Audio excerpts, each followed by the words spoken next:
Debt verdict.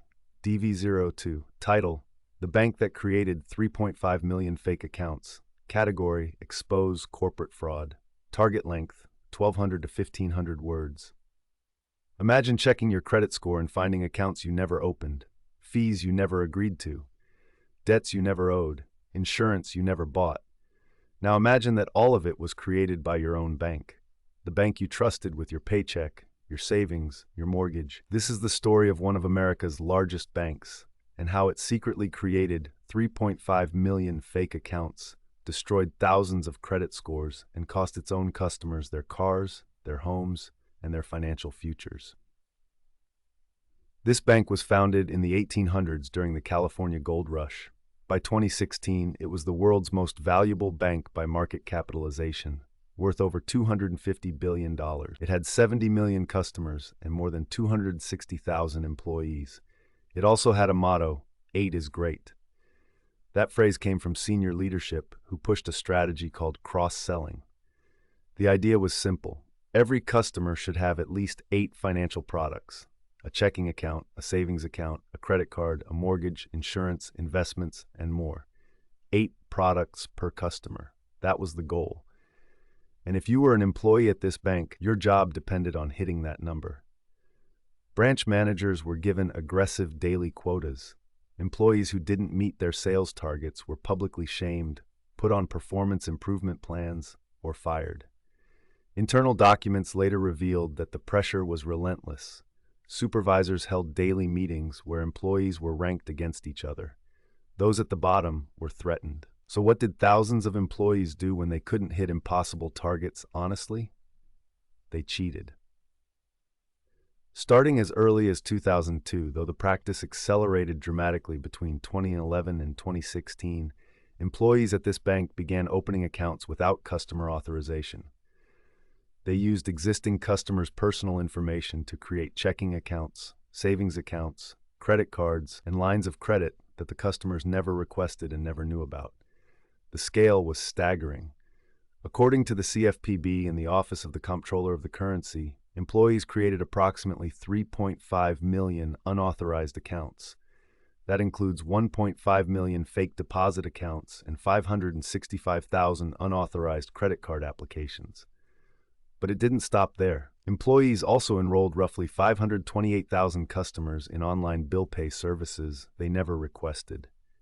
And in a separate but related scandal, the bank forced approximately 800,000 auto loan customers into unnecessary collateral protection insurance.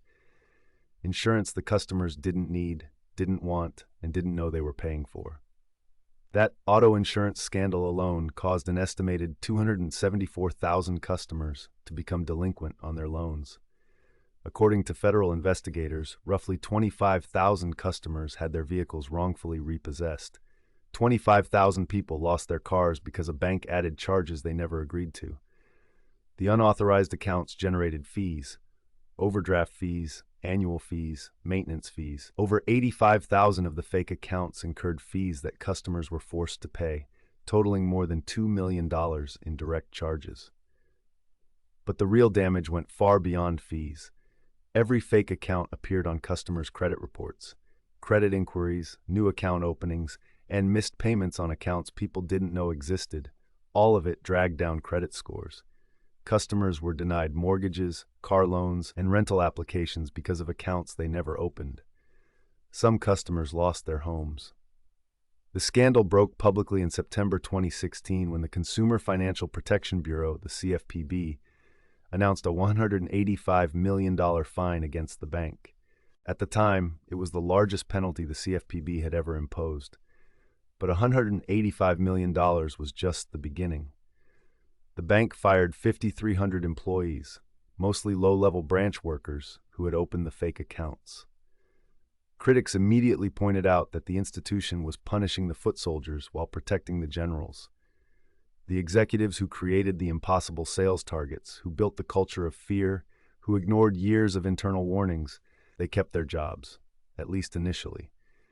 In September 2016, the bank's CEO testified before the Senate Banking Committee. According to public congressional records, Senator Elizabeth Warren's questioning became one of the most watched moments of the decade.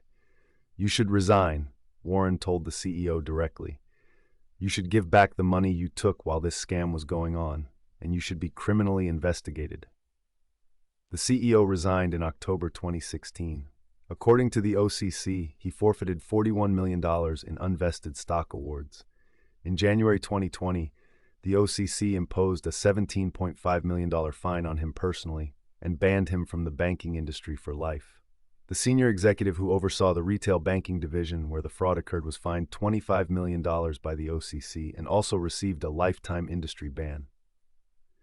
The penalties kept coming. Year after year, this bank faced new investigations, new lawsuits, and new fines. In February 2020, according to the Department of Justice, a $3 billion settlement was reached to resolve the criminal and civil investigations into the fake account scandal.